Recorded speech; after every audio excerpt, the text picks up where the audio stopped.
Mula Binaka, Fiji. We recorded 18 new cases yesterday and another 23 new cases so far today. All these cases are all linked to existing clusters.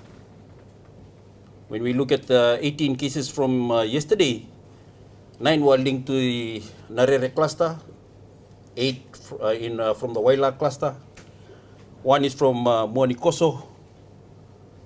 The Navy, there was 1 more person who turned positive. And then in Nandi, as many have probably heard, there was 2 cases from Korodiri in Nandi. As highlighted by the Prime Minister last night, the 2 cases in Nandi are linked to each other. And they're from Korodiri settlement near Nawaka village, which is now under lockdown.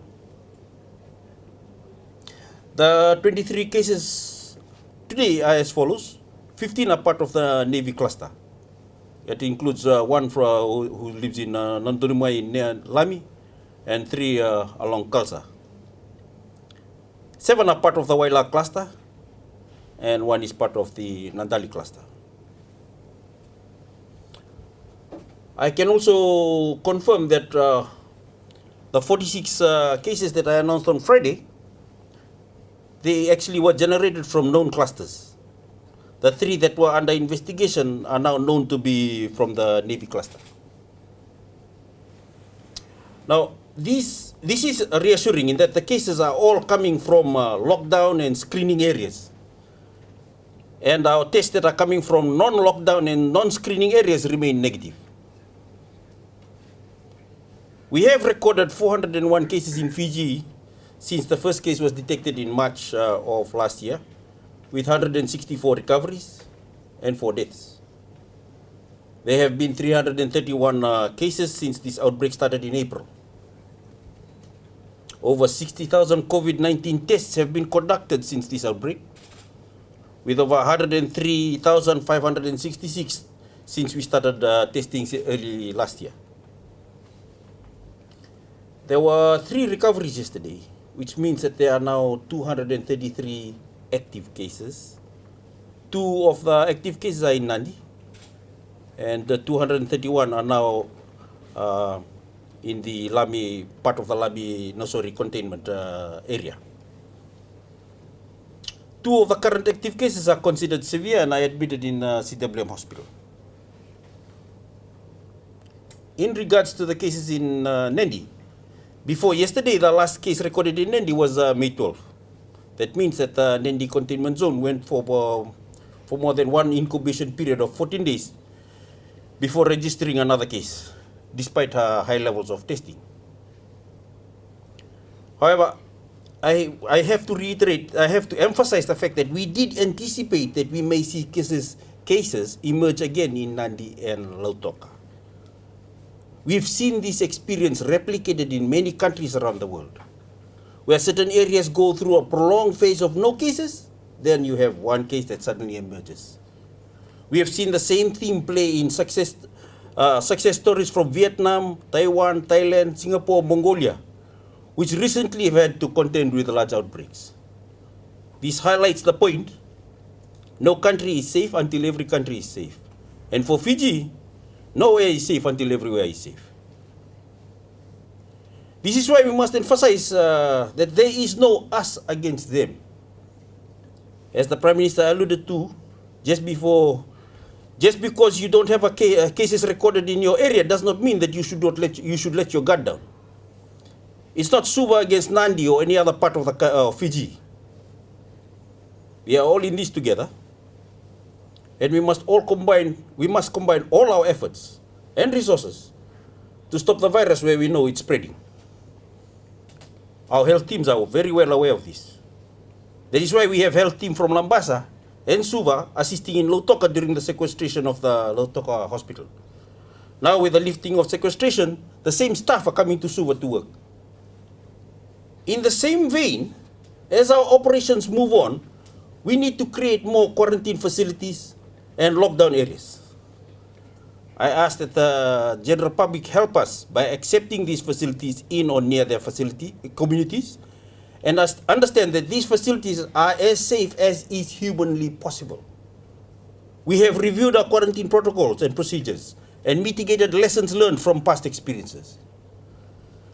Quarantine and isolation facilities are a necessary part of our COVID-19 battle, and we actually need them a lot.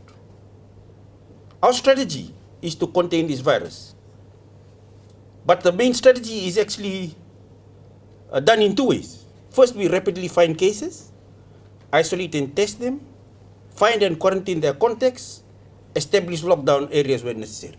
That's the first part. Then we've got the other part, reducing unnecessary movements of people in containment zones and lockdown areas, and to instill COVID-safe behaviors and measures to stop the virus from moving and spreading. The first part of the strategy is largely in the hands of the health teams and our partners, although we also need people to come forward to get tested if they have symptoms or are contacts of cases. But the second strategy is in the hands of everyone. It is human behavior that finally determines how well we can stop the spread. Our capacity to stop this virus is really in the hands of every Fijian. It only stops if the people act with extreme caution and follow the laid out COVID-safe measures and protocols. We can only limit our vulnerability by promoting, using, and enforcing the COVID-safe behavior and practices. Again, as stated by the Prime Minister, unfortunately, funeral gatherings are a major concern regarding the spread of the virus. And that's together with another factor that is promoting the spread, and that is where many people live or work in a limited space. The response, therefore, is obvious. We need to limit the size of our funeral-related gatherings. This has to be, as of right now, the most important strategy.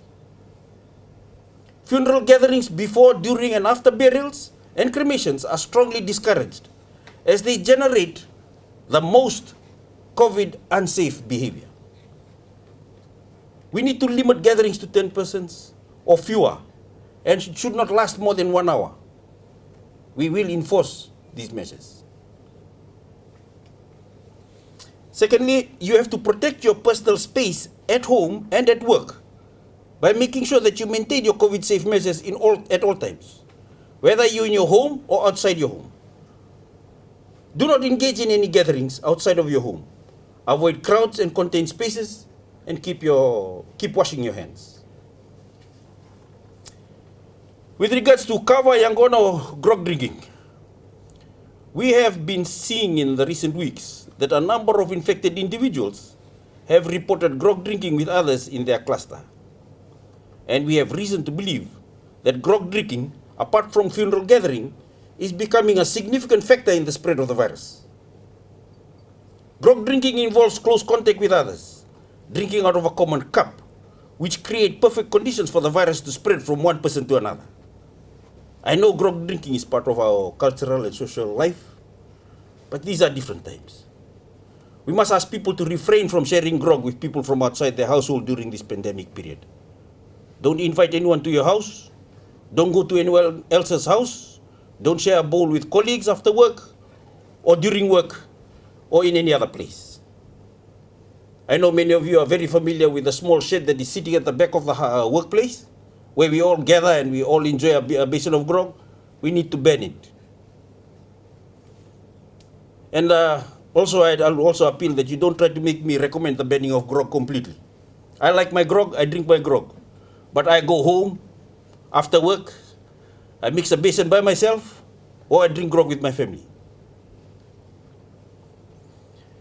With regards to vaccination, we've administered about 36,885 doses from the 24th to the 29th of May. 33,077 first doses and 3,808 second doses. In total, we've administered about 136,247 doses. A new shipment of vaccines arrived in the country today, and as stated by Prime Minister from the beginning of tomorrow, we will target the Nandi Lautoka containment zone for the next 7 days before the borders are eliminated around Nandi and Lautoka. So please go online, register and get vaccinated. Once this new batch of vaccines is used up, we would have given the first dose of the vaccine to 260 Fijians, 260,000 Fijians. Finally, I'd like to say that while some of you may be running thin on patience, given the restrictions, you must realize that COVID-19 is very patient. COVID-19 is not tired of you. It will linger around if we don't do the right thing. This is a long-term battle. We need to make allowances along the way, and along the way we have to change our strategies when necessary. As announced by our Prime Minister last night, we all seek to return life to normalcy, but we all must do our part to get there. Thank you.